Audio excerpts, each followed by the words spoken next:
I'm First Alert meteorologist Andrew Gorton in the Weather Center. We have declared a First Alert weather day for this Saturday and Sunday. We're talking about a tornado emergency right now in the city of Albany. Part of the town already has been hit.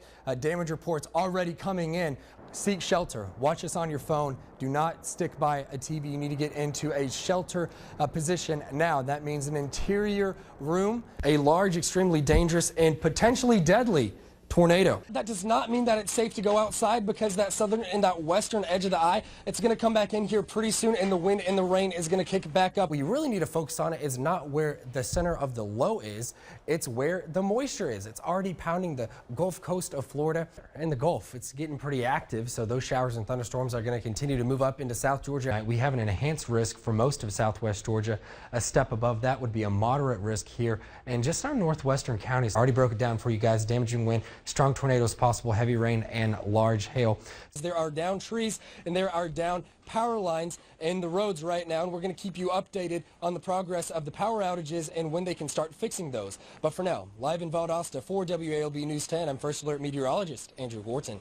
West front, or an outflow boundary, and what that is a downdraft. Actually acts like a mini cold front coming out of these storms as they cycle through and die out, and what that's doing, it's popping up more storms. We do have a slight chance of rain there at 8 o'clock, temperature of 89, so you'll definitely want the shorts, but grab the bug spray as well. Those gnats are bad this time of the year. Watch what happens when the popular meme actually comes to life.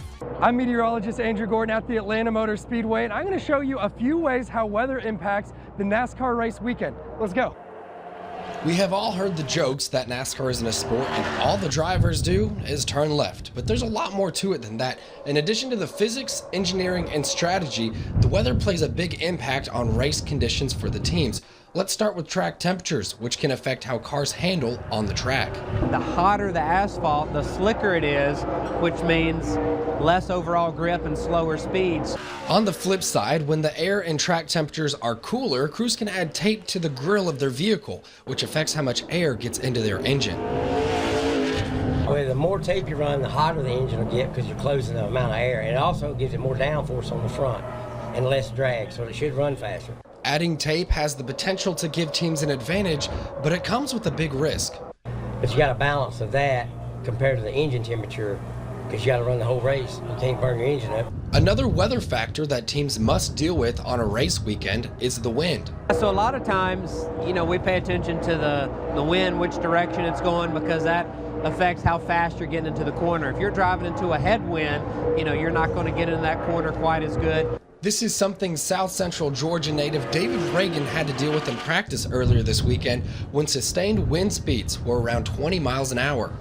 Here at Atlanta Motor Speedway, the wind was blowing pretty hard down the back straightaway, so driving into turn one, the car felt a little more grippy, probably a little slower going into turn one versus turn three, where you're with that tailwind and you're going in a lot faster. Out of everything that the weather impacts over a NASCAR race weekend, the tires are what's almost most important. Not only can the temperature change the air pressure in the tires, but they don't have tread, which is why you can't race them in the rain.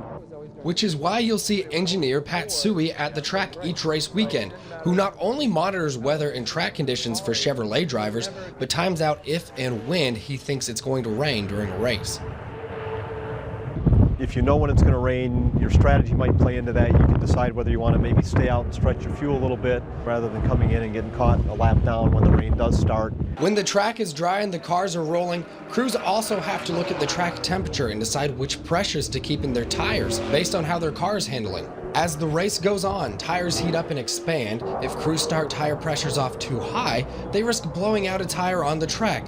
These are just a few of the hundreds of variables race teams have to consider while preparing their cars for this weekend's race. Thankfully, rain is not in the forecast, which won't delay one team's dream of raising the Quick Trip Folds of Honor 500 trophy in Victory Lane this Sunday. At Atlanta Motor Speedway for WALB News 10, I'm meteorologist Andrew Gorton.